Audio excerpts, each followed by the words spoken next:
Hello, I'm Jason Carl. I'm the Dean of Dungeon Master University, a new educational conference coming to you in January 2026 from Tabletop Vacations, the people behind D&D in a Castle. And I'm here to talk to you today with Elisa Teague, one of our esteemed Dungeon Master faculty. Hello, Elisa. Hello, Jason. Good to see you again. It's great to see you. You ready for some questions about Dungeon Master University? I am indeed. Well, here's where I want to start. Elisa, you have worn all the hats of every shape and size. You have been writer, editor, designer, producer, project manager. You've led projects, you have governed them, and you've shepherded them. How did this start? Where did your journey in tabletop role-playing games begin? Well, I've been in tabletop games for 25 years. I started off in board games. I ran a board game company with my brother for a very long time, and I kind of shifted from doing manufacturing there and learning all the ins and outs of making games to the design side of things. And I'm also a puzzle designer, and so my very first foray into professional RPG design was actually the puzzles that I did for Tasha's Cauldron of Everything, which is an enormous feat to just break in with a hardcover, D&D book. But yeah, I was writing adventures here and there, and I've been playing D&D since I was 13 years old. But as far as moving from board games into RPGs, that's what really did it for me. And then from there, everybody wanted me. I do want to mention I loved those puzzles in that Tasha's Thank book. you. No Thank pressure you. there for you.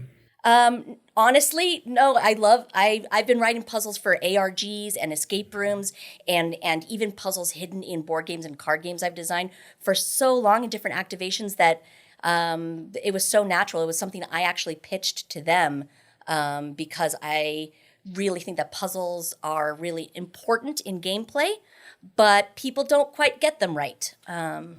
Okay. Well, that's a good segue into my next question for you then. For people who are looking to get started as professionals in this business, what is one misconception that you think aspiring designers have that you'd like to talk to them about? One, there's so many, but one misconception I think is a lot of people think is true about breaking into the industry, but really isn't, is that you need to have this vast catalog of work before you can get in somewhere. Yes, it's very important to write and put it out there in any way that you can, whether you're DMing at home or publishing on DM's Guild or putting yourself out on other platforms. But what you need to do is practice and get your work out there. Because for me, when I'm hiring writers, which I am in the position to do all the time, I'm always looking for new emerging talent. It's really important to see brand new perspectives.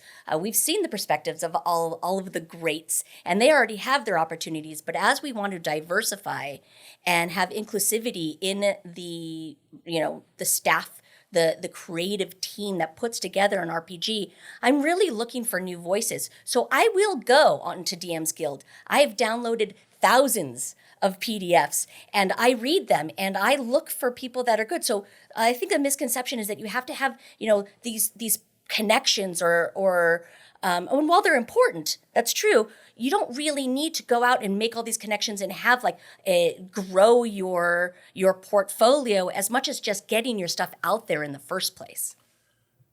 From what you've just described, it sounds like there are a lot more opportunities out there than there were perhaps when you and I both were breaking into the industry. Is that fair to say? It's very fair to say. What are some that exist now that didn't exist when you and I were starting? Well, first of all, digital. Yes.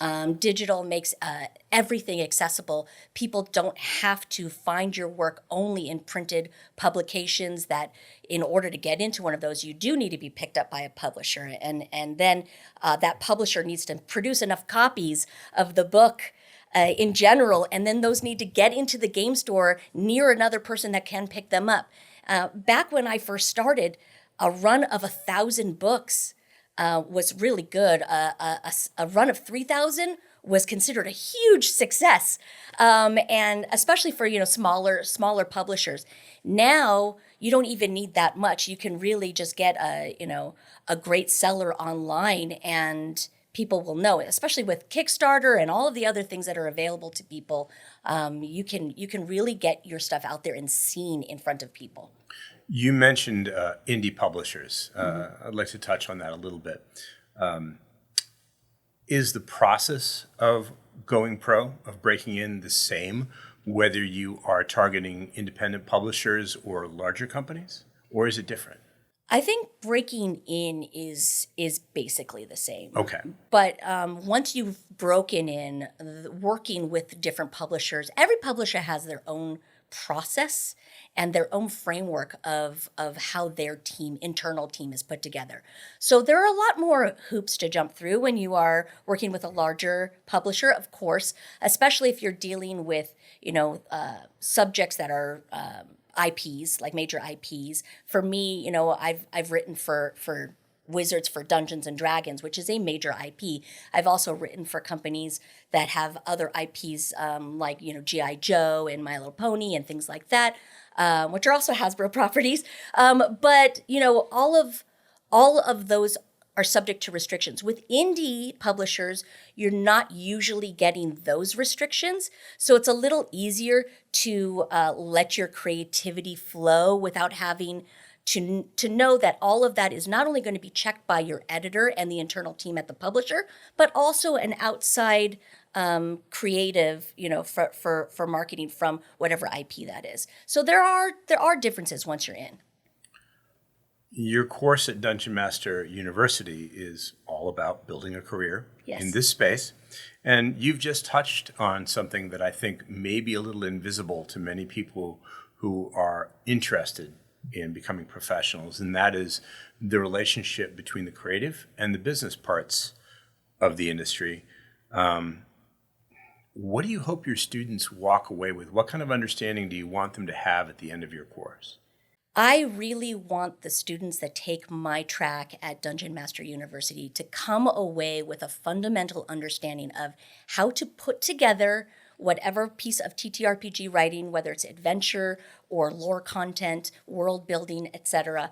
I want them to be able to understand what a publisher wants, how to follow a style guide, how to work with editors and know that they're not criticizing your work, but there are standards to follow, how to keep your own voice in your writing while still maintaining the general voice of the world in which you're writing for, and how to work in a relationship with a publisher. Because you're right, it is a business and the goal is to sell, but you still want to maintain your creativity. But in order to sell more, you need to maintain certain standards. And I think even if you are self-publishing, it's very important, crucial even, to know how to do all of that so that your own personal work falls in line with the general marketplace expectation. Does that mean that students who are dungeon masters but who are not necessarily writers or designers, dungeon masters who are community leaders, streamers, maybe project managers, can they benefit from this knowledge too? Absolutely. So I have worked with streamers and professional dungeon masters that have never written before but wanted a chance to be published. And because they are such great storytellers, I have given many of them an opportunity, a foot in the door, to become a professional writer.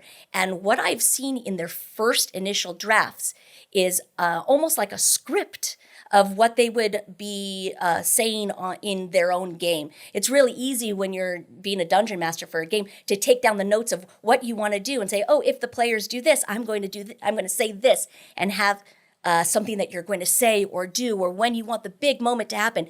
And it is such a fabulous story, but could never be printed in a book. I'm going to teach how to take that and format it into what you would see in any standard RPG. See, now I want to take your course. Well, you should. I might. All right. Real talk, Elisa. What's one piece of advice you wish you could give yourself about the career path you chose before you started it? Oh, you always ask me these one piece of advice questions, and it's so hard. I have so much advice to give. One piece of advice I would give myself before I started is to shake off as much as you can of the imposter syndrome and any doubts that you are going to make it. And just know that you're going to. And that the only way that you are going to is by actually doing the thing. Because a lot of people, myself included when I first started, a lot of people get hung up on, is it good enough for somebody else to read? A lot of us in this industry are neurodiverse or have gifted child syndrome, where everything needs to be perfect. And I know that was the case for me. And so it stopped me for a long while, too long, from really branching out. And as soon as I started saying yes to every opportunity, that is when I just shot my shot everywhere and got them. It was almost like it was magic, and that confidence is important. That imposter syndrome will always still be there in the back of your head, and I will say that every single professional, every single celebrity that I know, every single person who has sat in this seat at D&D in a Castle, on streams and actual plays, they all have it. They don't say they have it, but they do. They've told me, we've talked about it. And so you're not alone, but the only way to break through is to actually, again, put your pen to paper or your fingers on your keyboard, which is more often nowadays. But do the thing, write the thing, and put it out there, because your first work is not going to be the best. But that's how you learn. You don't learn from success. You learn from failure. In that case, how valuable is what you do as a dungeon master at the table, behind the screen, and the process of creating campaigns and worlds and running them for people? How important is that to the skills that you're going to be talking about and becoming a professional? Are they directly related? Can you do one without the other? Or do they reinforce each other? I think that being a dungeon master and being a professional writer are two very different things, but they do overlap in some ways. You can be one without the other, for sure.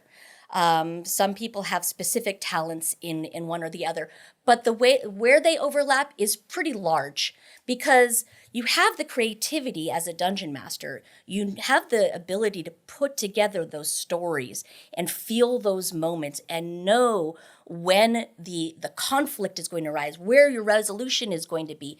That all goes into storytelling, which then goes into adventure crafting for the page as well. So I do think that it is, there are shared moments in each profession, right? So they absolutely overlap. I would say that if you are a dungeon master and you want to be a writer, taking my course will teach you how to translate one into the other. For me, in my personal experience, I became a dungeon master well after I was writing. I've been playing, I said before, I have been playing D&D since I was 13 years old, which is 36 years. So I'm very experienced. I was very privileged to have a forever DM that I still have. And, we play every Saturday that I'm in town. And it's amazing. And so I didn't get the opportunity to really start DMing games until I was writing. And then I was going to conventions and was DMing just to show off what I was writing.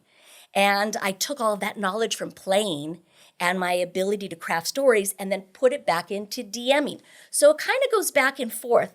And each talent lends itself to the other. One of the things that I really love about every time you and I get to do D&D in a Castle or talk about Dungeon Master University is your enthusiasm and how infectious it is. You love what you do. I do. And you love to share that enthusiasm with other people. If there are dungeon masters who are watching this video and they are on the fence about registering and coming to Dungeon Master University, what would you want to tell them? If you want to go to Dungeon Master University and you are sitting on the fence, I can tell you that these courses, all of them, are going to give you knowledge. The professors that we are going to impart knowledge to you that you aren't going to be able to find in such close quarters anywhere else. Yes, there are game design schools where you will learn all of this, but not in such a concise amount of time and at such a great value for the money. But also, you're going to get to sit one-on-one. We have office hours where you can ask us questions. We are going to be giving seminars. We will have the opportunity to sit down with some of you, and you can run your own game in front of us, and we're going to be able to play your game and give you notes and tell you tips and give real feedback that you wouldn't get anywhere else. So I say, come hang out with us in Atlanta. It's going to be a great time, and you're going to learn a lot. It is going to be a great time. It is in Atlanta. It is in January. And you can find registration information for Dungeon Master University connected to this video interview. Elisa, I want to thank you for spending this time with us today. It's been wonderful to talk again with you about this. I can't wait till we are on the ground in Atlanta and it's actually happening. Yep, can't wait. Myself, it was great talking to you too. Thanks very much. And thank you very much for being here with us.